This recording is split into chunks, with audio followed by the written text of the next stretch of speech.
Faith in Therapy is dripping in black. Welcome to the Dripping in Black podcast, where we celebrate Black excellence throughout the Black diaspora.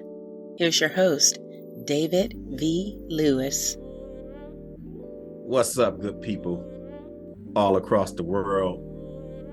This is the Dripping in Black podcast. I am your host, David V. Lewis. And as usual, we have another fantastic guest. Today's guest is Patrice Barden. Patrice, say hello to the world. Hi, world.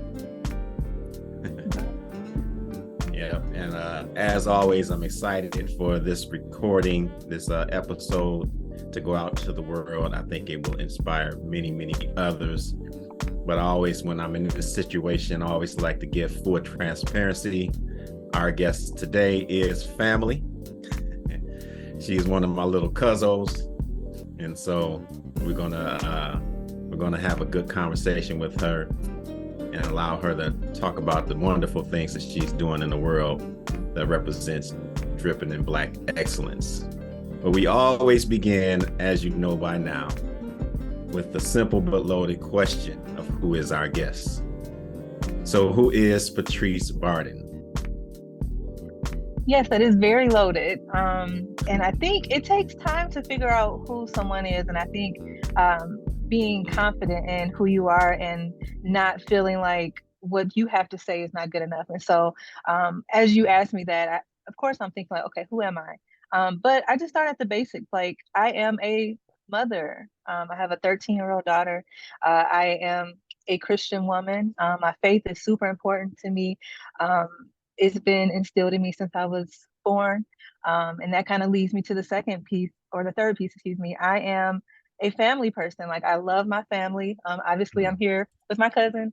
And my family just means so much to me. So I'm a daughter, I'm a granddaughter, I am a cousin / sister, because I'm the only child, but they're like my sisters and my brother. So I'm a friend. And I'm also, and if I go into more of like the professional side of me, I am a social worker. That's like my first profession. And then it kind of led me into being now a adjunct professor. And then I'm also a entrepreneur now. So that's kind of like the end of the things that I'm doing currently, but it's also the beginning. So pretty cool. Yeah, man, that's dope. That's a lot for us to unveil to the audience, and so we'll do that bit by bit. But let's start off with your background a little bit. Talk about where you're from. So I am from, I like to say, Romulus, Michigan. So I'm right by the airport. However, my father's side of the family is heavily entwined into Inkster, Michigan. So not too far from Romulus. So my father's side, which is the Barden side, they have historically been in Inkster. And then my father met my mother, who is from Romulus. They made the choice to move to Romulus, be close to family, and which a lot of his family also moved to Romulus. So right, in the Metro Detroit area. Okay. Yeah. So Romulus, born and raised. You went to Romulus schools. What were your schools? What schools did you matriculate through? So yes, I was in Romulus School District my whole educational career. So elementary, we had a lot of elementary schools back when I was in school, and I was in Barth, which is right by my neighborhood that I live in now. And my daughter actually went there for elementary too. So community is a big thing for us. Then Romulus Middle School, and I graduated from Romulus High School in 2007. Mm-hmm. Graduated in 2007. You were heading to college immediately. Did you know that? So it's kind of a loaded question. So this is also something like in my career, and when I work with youth, I like to be very transparent with them. I was a very great student, especially in elementary and middle school. I didn't really have to try hard.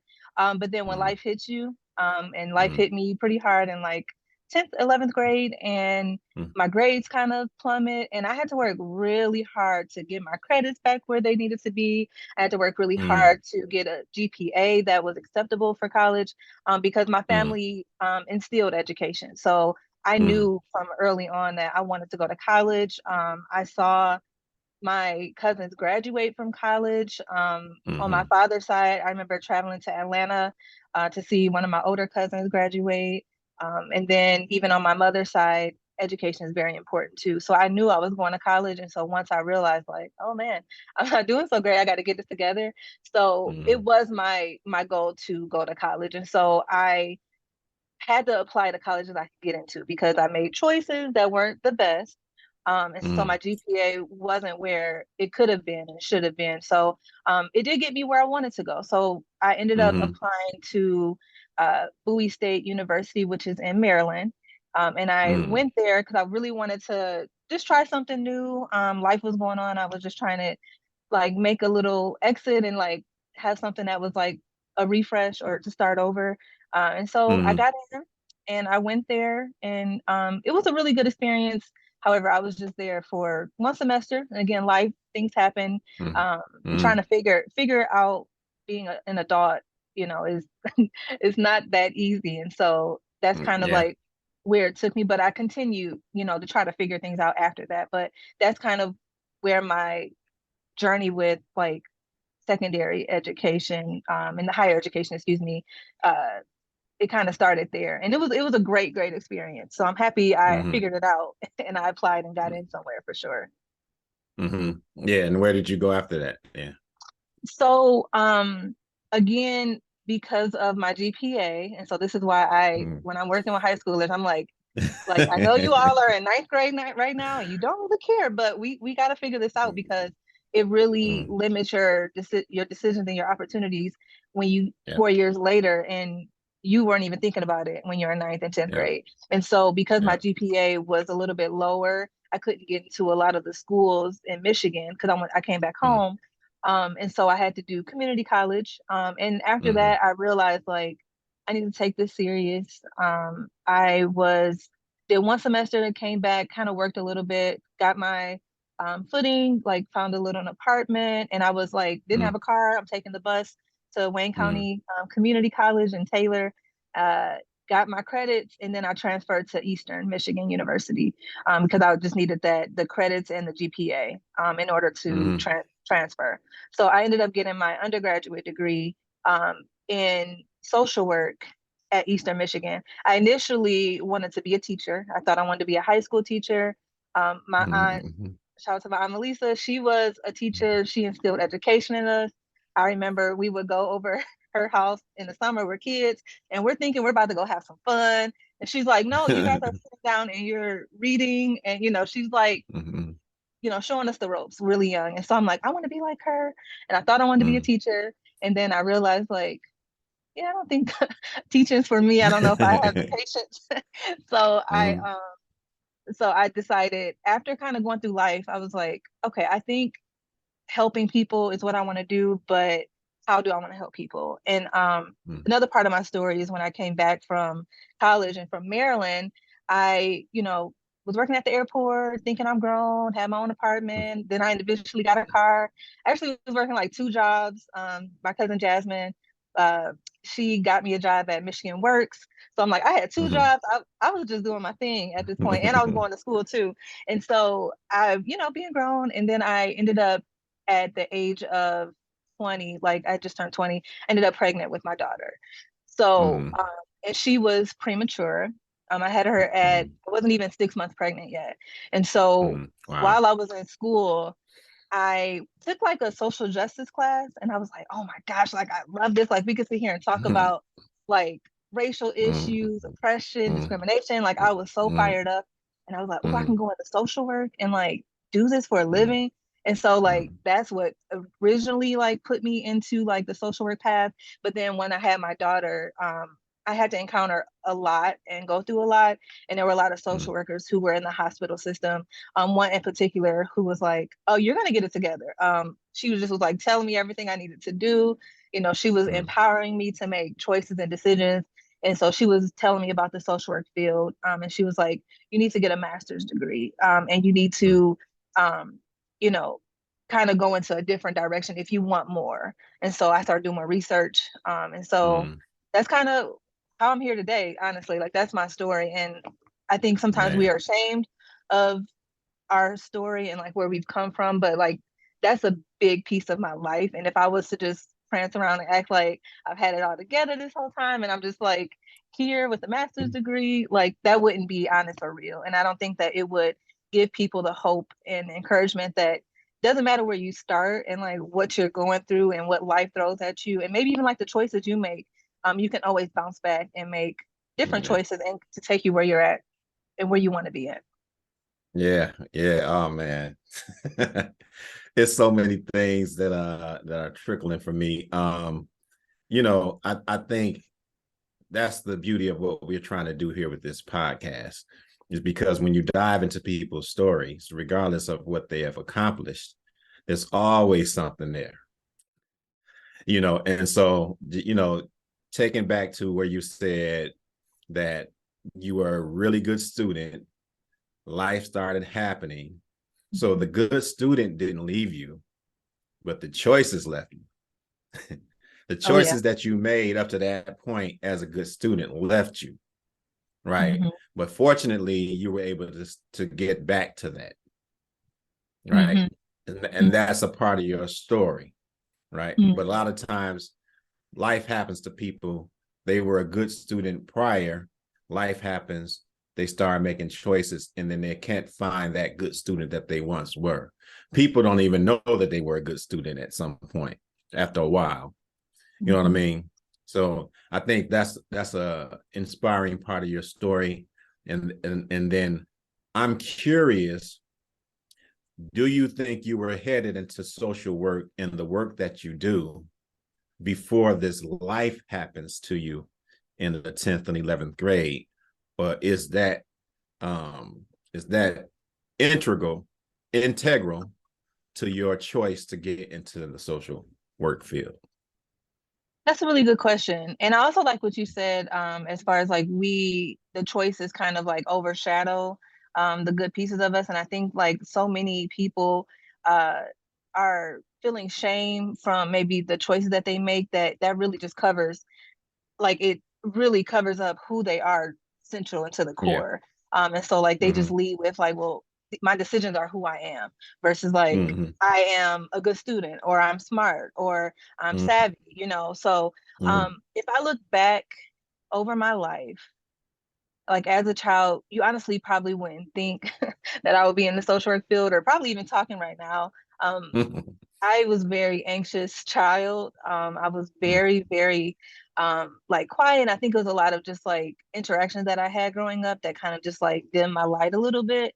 And so I was always just like quiet. And in my family, they're really rambunctious, they're fun, they're outgoing. And so it was just a lot for me growing up. I'm like, oh my goodness. So I would just like shy away and be quiet. I still kind of do that now, but I know where to, kind of put myself in there. But I think when I look at who I am at the core of me, I think I've always been just kind. I've always been empathetic to where like I could feel what other people felt. I always cared about people. I feel like sometimes I was in tune to myself, but sometimes I was just so in tune to the environment. Like like the things I'm talking about now, like I remember my family, like they're having a great time, but I'm like off to the corner because I'm being observant. So I've always been observant to behavior, not in a negative way, but just like scoping out the environment, like what's going on. Even like in middle school and high school, I remember just like I had my friends, I did my thing, but I was again always just like peeping the scene out, like and kind of like and always felt like I was really right about situations. Like I felt like I just had that intuition about things. And then a lot of my friends, like I felt like I had really good friendships and we could just talk and talk and talk. And like I remember just feeling really good in those situations where I had those close relationships with people. And so I do think there were glimmers of like the skills that I have now that I probably had when I was younger. I just wasn't one as aware. Two, I don't think I was that confident. And I think it spills over into our professional world because a lot of who we are growing up and the messages we heard, maybe what we learned about ourselves spill over into our adulthood and who we are and even how we perform in our professions. I think it did spill over eventually, but once I was able to say like, wait a second, this is who I am. I'm good at this. I think I kind of like took off after that. Mm-hmm. Mm-hmm. All right. So let's get some of these titles down for the Mm-hmm. audience sake, because you have several. You are a Mm-hmm. clinical social worker. Mm-hmm. All right. So explain that for our Okay. audience. So in social work, um, we as social workers, there's a lot of directions you can go in with social work. And so, like I said, I got my bachelor's at Eastern Michigan. I realized at some point, like, I was working with the homeless population, like housing agencies in Washington County. And I was like, you know what? I love this work, but it was like not my thing. And so I was like, I'm going to apply to master's programs. And so when you get a master's in social work, it opens it up even more. So social work is a diverse field. People think like social workers are CPS because you see it in in all the movies. It's like, no, I'm not a CPS worker. I'm sorry, and I don't have to be a social worker to work in the community. Yeah. So just putting that out there. So I was like, you know what? I want to do more like mental health things because and I didn't touch on that, but I did struggle. I said when I was a kid, I was very anxious. I lost my Mm, father at the age of 8. mm, The issues I was going through in life magnified it. Then I had a kid young who was in the hospital mm, for 4 months. That magnified it. mm, And I mm, realized that I started to make choices that helped me feel a little bit better. I mean, I wasn't 100% like I would say I am today. And so I was like, I would want to help people, with their mental health. mm, And so, mm, or like be in like some kind of, I just want to make a bigger impact, I think. And so I got into Wayne State, into U of M, in Ann Arbor, and I was at Eastern at the time, and I was living in Ipsy, so it was a smart choice for me just to stay where I was at and commute mm, to U of M. And so the reason why I had the title of clinical social worker is because I got like my major was in mental health, and so mm, you have to like take a class that's specific, multiple classes on how to do therapy and more of like what we call like clinical, or we call it micro work. And so mm, other social workers, we call it macro. So that's more of like community based work. So like you're like working on policy and you're working more in the community. You're trying to make a larger impact in bigger systems, whereas micro, you're like mm, working individually. And so mm, I took a exam to be classified as clinical social worker. So now I can do like therapy and I can bill insurances because I have that qualification. But I'm mm, also a school social worker too. So that was that's a large part of my career is working in schools with special education and mm, other like general ed students within the school system. So that having that clinical title allows me to do that more smaller individual work that I wouldn't have been able to do either without it or just with a bachelor's degree. yeah. Oh man, excellent explanation of that. I'm a teacher, and so is Sean, and so we are it's essential to us that we are educating our audience whenever we have a guest on. And a lot of times, when you're in a profession, there are terms that are familiar to the people in the profession, but not familiar to the common person. So I love when people come in and break that down. With that in mind, you talked about wanting to be a teacher, and you actually are an adjunct professor.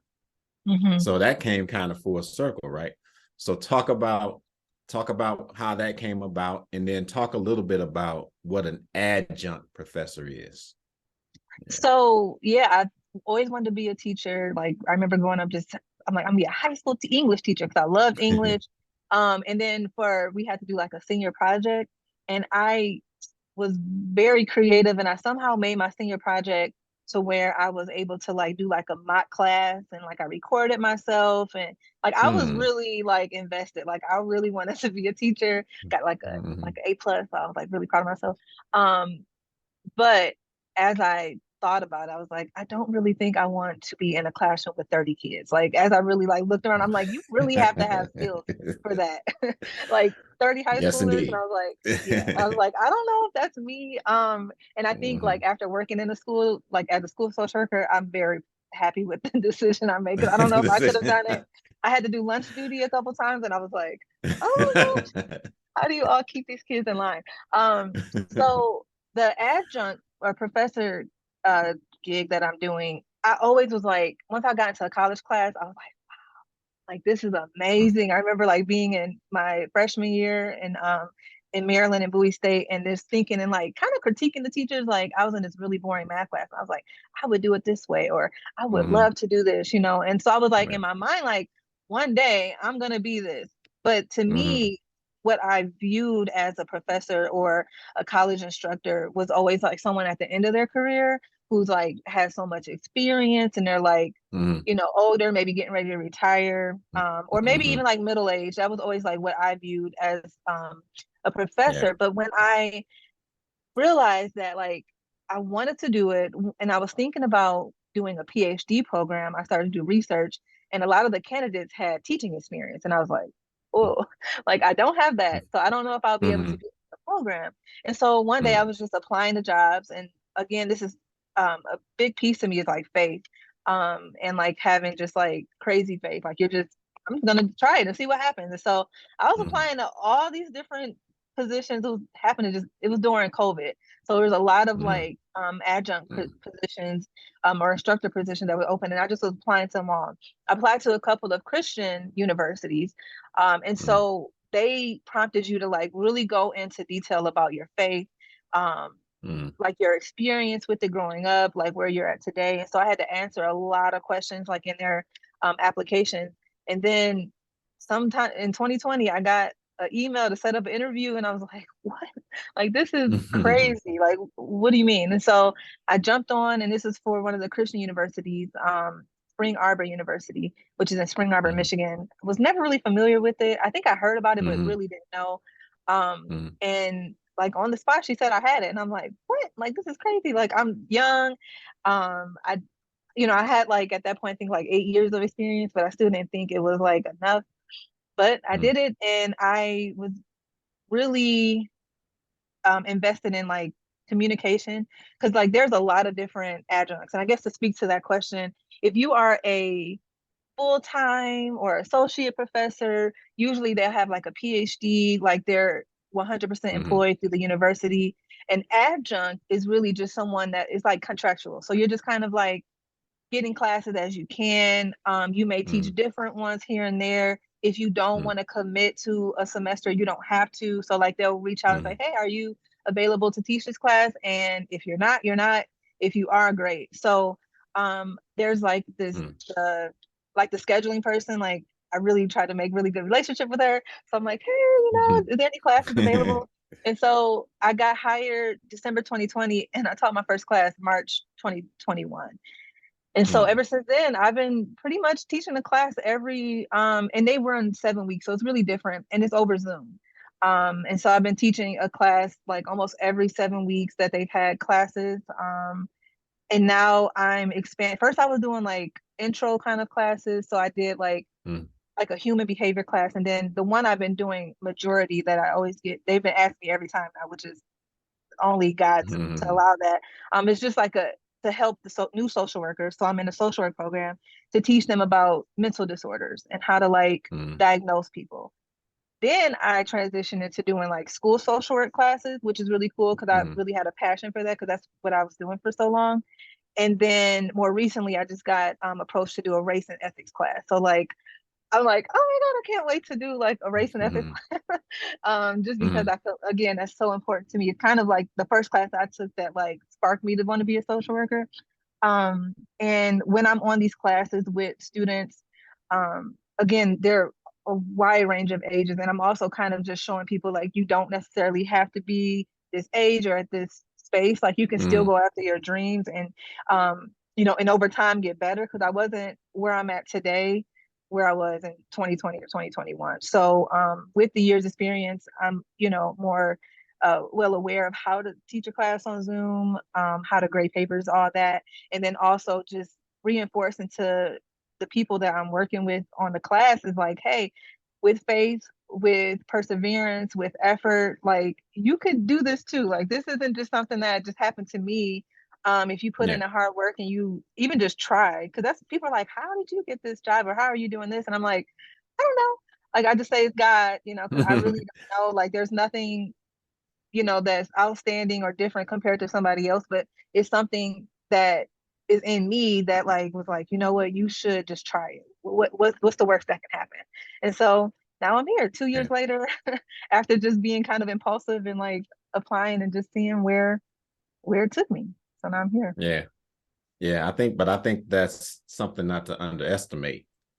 The Mm-hmm. willingness to try, just kind of go out there and try it, and then and then whatever happens, but trusting that God got you. I think that is something that separates you. So I do think that that's good. We got that recorded, and that's something that people can tap into, because that's essential to your journey. You're not here without those elements, right? So I want you to talk a little bit more, because I know how passionate you are about your faith. So you get this job working for Christian University, right? How does that free you up to kind of delve deeper into your faith while teaching the things that you know about the clinical social work? Yeah. It's like, one, it was when I did my interview with the director, she, at this point, we're just having a conversation, and she said, I like to say that Jesus was the first social worker. And like something about her saying that like unlocked something in me, just because, we're known, and like our ethics is to help people and to not discriminate, all these other parts of our ethics. And like just thinking about like who Jesus was and the teachings of him, and like thinking about certain parables and certain stories about Jesus, and how regardless of who a person was, he still helped them. And so that is kind of like my take when I go into every class, and I like to just hone that in. Like I continuously say that, like, regardless of your faith, you need to treat people with dignity, respect, and so on and so forth. And so that was one piece of it. But then every class I have to integrate some piece of spirituality or faith, and teachings of Jesus within the class. And so initially, again, speaking to like my confidence and like me being more shy, it like forced me to like come out of that. Like you cannot not do that. So I had to like pray, and you would never catch me praying. And plus my family, like my aunt and my cousin, like they're prayer warriors. So you and my grandma, like you guys go ahead and pray, And so I never really had to do it within like family context or even within church. And so this put me on that spotlight to have to do it, to have to do, more reading, feel more confident within my faith. And I think it just, again, unlocked more. It like, I think each part of my journey that I've been going through has almost just been like a door that's been unlocked that opens up to something else. And so then within that, I was like, did some more research, and I said, oh, wow, there are people who are not necessarily like pastors who do like counseling with their congregation. There's actually like faith-based or Christian counselors. And I know like there are certain programs, and like people go to like certain schools specifically for Christian counseling. But then after I did more research, like you could be just a normal trained clinician, and if you want to integrate Christian counseling or have that be your whole practice, you can. And so I was like, oh wow, like this is like amazing, because again, like you said, faith has been the center of my life. And speaking to just like, and I know you understand this language, like when we think about resilience. And I remember maybe like 2018, I just had this thought of like, I was talking with a counselor. We were like getting things ready for the schedules, and her and I was talking. And I was really blessed that the school I was working at, both of the counselors were really into their faith. So we would just have like, kind of off topic conversations about faith. And so we were just talking about, and I asked this question while we were talking about it. I said, was this like God and faith, or was this truly just resilience, like the definition of resilience? And I said, for me personally, when I was going through what I was going through, I can't name a teacher that was saying like, Patrice, why aren't you coming to school? Why were you an A student in semester one and now you're an E?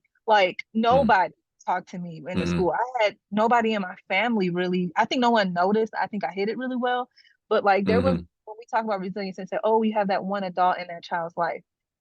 I'm trying to find where was that adult. You know what I mean? Like I had my friends and all that. And so for me, when I think about it, I think that having an adult within a child's world or teen, whoever, even us as adults, we need community. We need somebody to be there for us, to uplift us, to help us. However, there are some situations where that's not always true. And so when that's not true, what is helping these people or these children or teens get through what they're going through to then Yeah. experience success. And so for me, I always was saying, I feel like it was God and my faith. Like I remember Yeah. it would just be in me and my prayers at night and just praying all night and not talking to anybody about what was going on. And, Yeah. I continued to do that same thing I did as a child, as I went into my young adulthood and even today. And so um, faith has been so central. And so thinking about, okay, well, if it was like this for me and I didn't even have like a therapist or somebody I could talk to about both God and my problems, Mm-hmm. how can I do that for other people? And so Mm-hmm. that kind of like, we were talking about like doors and opening, that kind of leads me to like where I'm at today, which is Mm-hmm. doing something that I would never expect myself to do ever, is to be on the entrepreneurial side. And I opened up my own private practice that is, Mm-hmm. I'm advertising as faith-based, but of course I'm going to see anybody. Like that's not Mm-hmm. the gist of it. Just because of course I'm trained in it and I want to help everybody. And like, what would I be if I was just like, I'm only going to see people who are Christians? Mm-hmm. However, if you are a Christian and that is a central piece of your life, you need to have a space where you feel that you can talk about it, not be judged, and Mm-hmm. even have a conversation if you're like moving away from your faith and why, and Mm-hmm. just having that space to do that. And so I think again, like we talked about, like full circle. I just think that in a lot of our lives, things are full circle, and we can like look back and say, "Oh wow, this brought me to here," Mm-hmm. and it just continues to kind of unlock as you transition through life. Yeah. Oh man. Again, more awesome points. I don't think I've ever thought about what you just said, because we do hear this common refrain of like there's always people around you, somebody's talking to you and something like that. But a lot of times that's really not the case. And there's something within you though that's pushing you through and helping to carry you through. And I like to think that that's God working. But everybody's story is not that somebody came along. And I think even as a teacher, I may have seen a student like you and figured they're going through something, but I'm really teaching the class. I haven't established that kind of relationship with you. I'll pray for you, but I'm gonna keep it pushing. So I'm probably not gonna say anything directly to you. You know what I mean? Mm-hmm. Now, if I have have established a relationship with you, maybe I pull you to the side and find out. Maybe I pull you to the side and you tell me everything's fine, right? Mm-hmm. And so then that's where we leave it.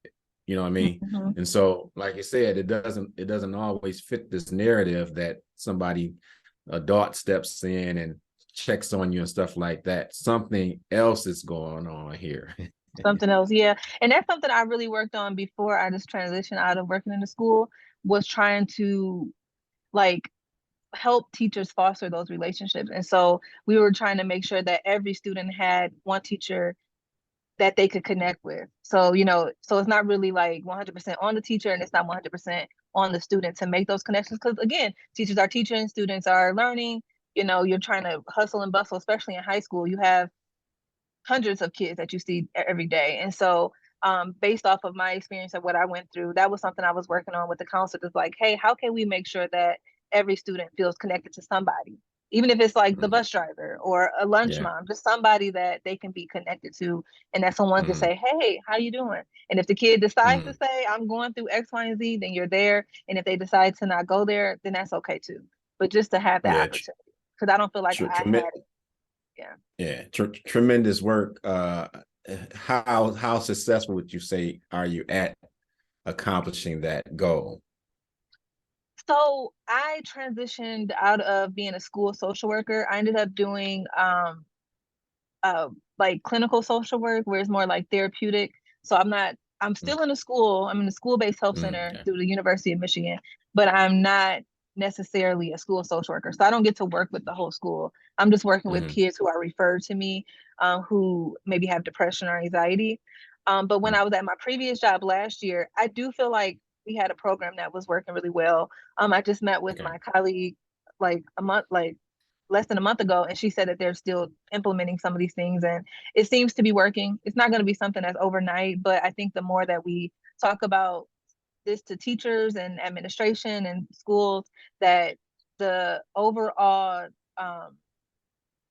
system will change eventually. And then people will feel, as teachers and staff will feel more comfortable to do it, because sometimes if you have a program behind you, it's easier for a teacher to implement it versus like trying to make these organic things that are sometimes hard to do because teachers are so busy in their day-to-day work. So yeah, I would definitely say that's the case, because we have to manage those 30 students you talked about earlier each day.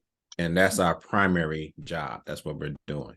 yep. And so anything that you can put in that's, shake it up and it's ready to go. Okay, that works for us. You know what I mean? But if you're asking us to kind of figure that thing out, well, I'm already got stuff that I figured out already. So I'm going to go ahead and go with that. Yep. I think it's a greater conversation for us to have, but I don't know if we'll have it here. But I always want to dig into this idea of school, especially at the high school level. The value of what we're really there to do is teach kids the high school subject matter. Mm-hmm. So really don't want that to get lost, and I know all this other stuff matters, right? It really helps the student become a whole student. If they're going through something that's bigger than the subject matter, then they're not going to be the best student, the best version of themselves. So there is a need for us to address whatever's going on with the student, but kind of deciding how to go about doing that is a discussion that a I big don't want to have here, because we'll be here for about an hour more. But it's a big discussion. It's something that I've been very passionate about. So I agree with you for sure. Yeah. All right. So there's a couple of things I want to do. So here's my little joke. I was thinking when you said you had a 13-year-old, I'm like, she's only 23. Were you 10 when you had your baby? I was 23. All right. But so with that statement, looking back now and where you are, if you can go back when you started this journey into clinical social work, what's some advice you would give the younger you? I would say advice to give myself would be, especially things that I'm able to implement today, is to stay focused, not get distracted by those external things, such as relationships and, trying to fill voids and holes that aren't being filled in the proper, appropriate way. Um, I think a lot of young women and young men do that, and they lose sight of like what they're trying to do, and they kind of get uh, sidetracked with other things. And it's okay to do that, but you need to also keep yourself in mind. And so I think I would tell myself, it's just like, you are worthy, you're good enough, you deserve the best, you need to go after the best. Don't settle.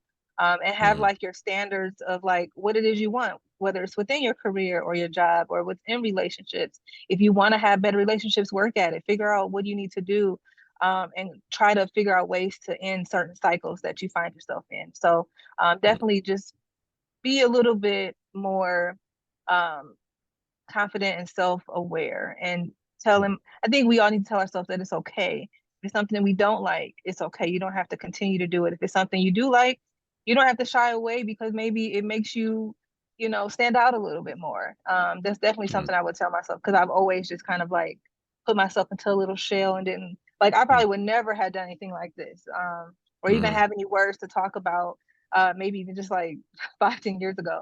But I've been telling myself it's okay to be confident. It's okay to be you and be who you are too. Like, that's something I struggle with, is because I was always really like a little different than everybody. Like, I never wanted to do the same things that all my friends were doing. And I would always say stuff about me, and I would always feel some type of way. But now that I'm older, I'm okay that I didn't want to do everything that everybody else wanted to do. I'm okay even now that I don't want to do what everybody else wants to do, and I want to, go on my own path and be my own person. And so I try to instill that with the people that I encounter, especially like the students in the school, just to be yourself, and that's okay. Now, when you said to yourself, are you doing that? Are you literally saying that to yourself in the form of an affirmation? Is that a common practice that you have? Or are you just talking, this is something that my mind talk that's going on? Yeah, talk a little bit more about that.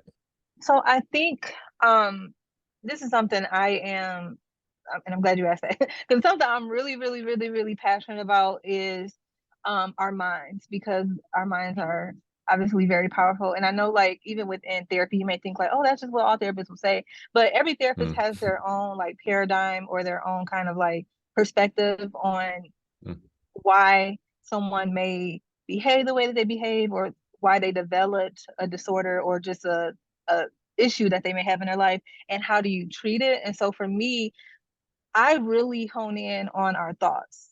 And so mm, that also goes along with affirmations. It goes along with, for me as a faith-based person, prayer. So like I'm reciting these mm, things to myself. And also just like problem solving. I think like some of us who are mm, overthinkers, which I can put myself in that category, sometimes we can overthink ourselves into a negative like spiral and pattern. But once mm, you get tired of that, once you get tired of just kind of like being in that rut and that cycle all the time, that you can flip it. And so what I mm, did was flip it and started to tell myself like, okay, I know I'm feeling this way or I'm thinking this way about myself, but how do I kind of like almost scratch that out? And like, no, no, no, mm, like I do feel shy and I feel not confident in these situations, but what am I confident about? What can I feel great about? And so that's just mm, what we call in therapy like cognitive reframing. And so that's also mm. affirmations, you Wow. know. I don't know if I've ever like said out loud, like look in the mirror and like, I'm strong, Mm, I'm beautiful. I don't do mm, that, you know. I think it's mm, beautiful to do. But I mm. think that there are some more practical things that we all do that we don't realize that are kind of like affirmations. So you're like hyping Yeah. yourself up almost and telling yourself things to get yourself to the next level, or to get yourself to do things that maybe you wouldn't otherwise do or feel like you're good enough to do. Yeah, or not do, right? I mean, we're always having a mind conversation. Oh yeah. Me and Sean have a mentor, and he has drilled in us this idiom of everything begins with our thoughts and words. And so he had said that several times to me, but it really crystallized to me when one day we were talking when he said the words part, because I was always thinking like, well, you think it and then you say it. But he was saying, no, you're saying before you even utter a word, you're saying stuff in your mind. You're having a whole conversation in your mind. And it's so true. Right. And whatever you're telling yourself in your mind is going to dictate what you actually manifest. Yep. It's Yep. such a powerful thing. It is. And that's where when I kind of transition into like my own private practice, like, I'm not like, again, I don't like to just be very constraint or restrictive of what I'm doing, but that's definitely what I try to do with everyone, is to really dig into your thoughts and how are they Mm, helping you in a more positive way, or how are they helping you kind of stay in cycles, and preventing mm, you from manifesting the things that you want to happen in your life and come to yeah. fruition. So Great spot for you to drop and plug your business. So I know you talked about it, but what's the name of your business if somebody is looking to reach out to a clinical social worker who is Christian driven, Christian based? mhm. Where can they reach you? So my company name is Provision Counseling and Solutions. And so I've like recently started. I got it up and going in like the beginning of June. And so I've been, Mm, getting it started. I am doing virtual and in-person therapy. And so I work out of Westland, Michigan. If you're looking for like in-person services.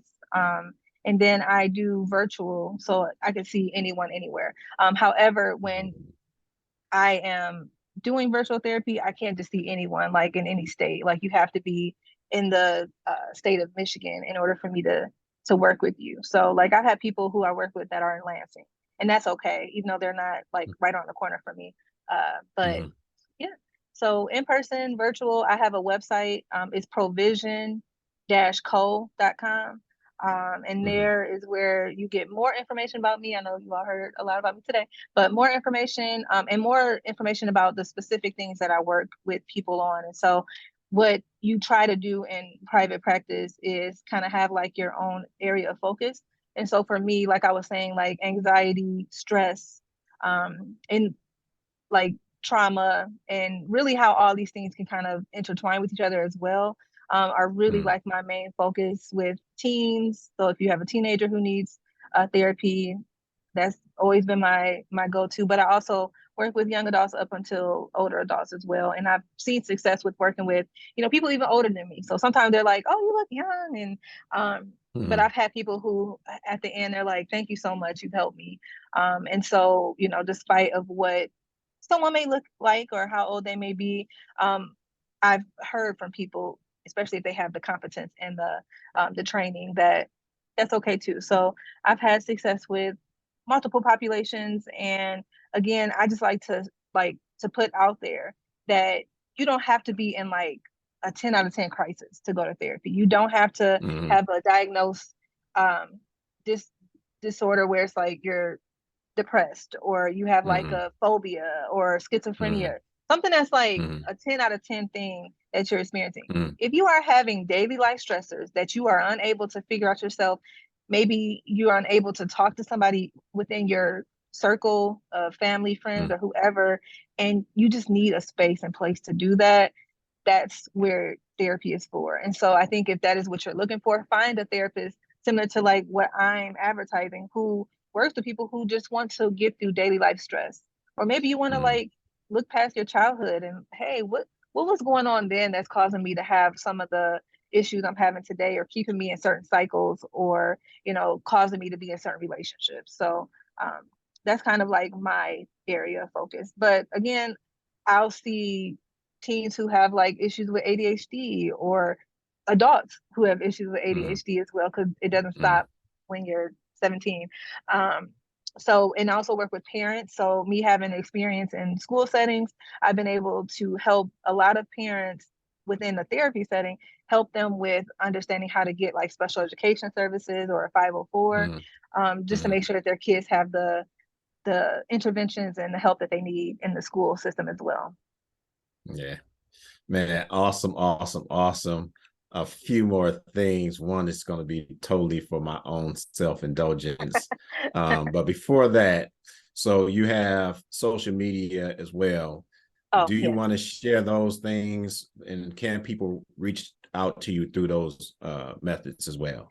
Yes, yes. So my company is Provision Co with 2 underscores on Instagram. I don't have a Facebook right now, so I just have my website, Provision Dash Co, and then I have my Instagram page, which is Provision Co with 2 underscores. And then personally, I'm on Instagram too. I don't have an open page just because of working in like a therapy field. You want to like just kind of see who it is that's following you. So if it's someone that I'm working with, we try to have like those boundaries within like our field of social work. So Yeah. Awesome. Awesome. Awesome. All right. So this is the self-indulgent thing. You and I, we went to DC. Our whole family went out there and we had a pretty good time. I just want you to give me put into words how that experience was for you, the DC trip. So that DC trip was awesome, but I'll be honest, I like leading up to it and even like driving there was giving me all the memories of being there, and almost giving me like the feelings of like shame a little bit, like, oh man, I should have stayed here. And like, what if I would have Mm-hmm. stayed here in Maryland? Because I really love Maryland. I spent a lot of Mm-hmm. time in Maryland. My cousin that I Okay. mentioned earlier, who graduated in Atlanta, she was getting her PhD in Maryland, so the University of Maryland, and we spent summers there with her.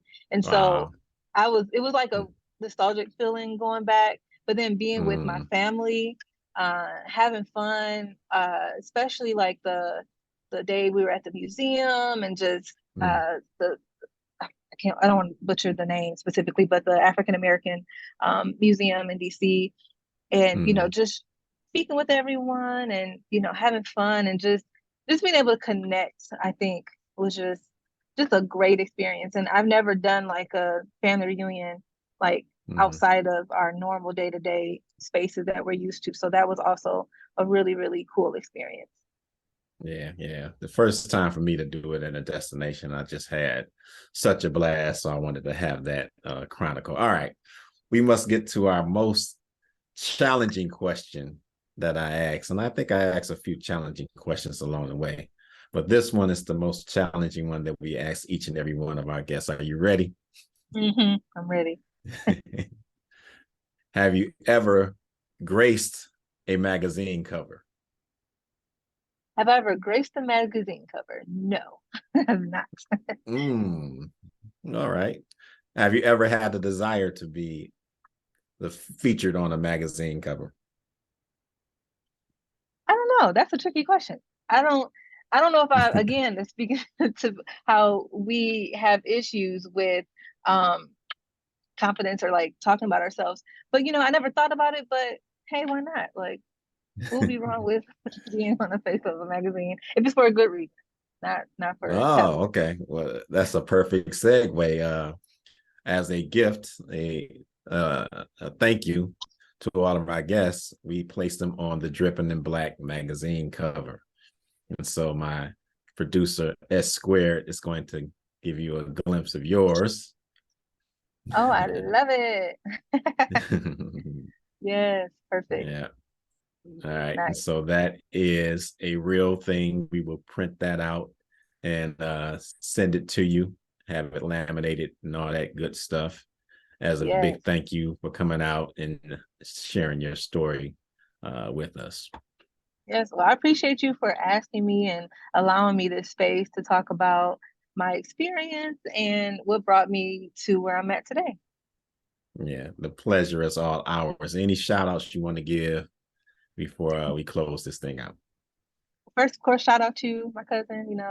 I love what you all are doing here. This is awesome.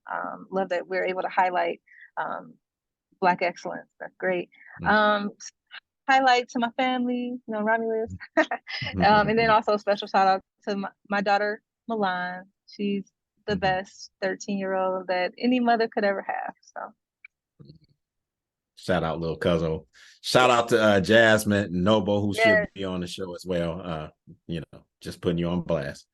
All right. We want to give a great hearty thanks to Patrice Barden for stopping by the Dripping in Black podcast. We want to remind you that the DIBK Drip Shop is open, where you can find DIBK Drip Shop, Dripping in Black excellence paraphernalia, including t-shirts, shirts, coffee mugs, etc. Right? So go to dibkdripshop.com to cop your latest Dripping in Black merch. As always, a huge thanks to all of our listeners, viewers, supporters, and subscribers. And until next time, be kind, be loving, and be excellent on purpose. It is a choice. On the next Dripping in Black podcast is Founder and Chief Executive Officer of Ecotech Lab, Mr. Keith Young. Kids from all around the country doing research with all 193 world nations. I've lived abroad. I lived in Paris. I lived in London. Traveled a lot. Worked in industry. Right. So I got a chance to see a few things, and then I had the opportunity to see what the education system brings to the table, and I had to get involved, David. I had to get involved, man. Once I saw that, I was like, look, you know what? Education and economics, and if you ain't gonna get the education and economics, you're never gonna be able to follow.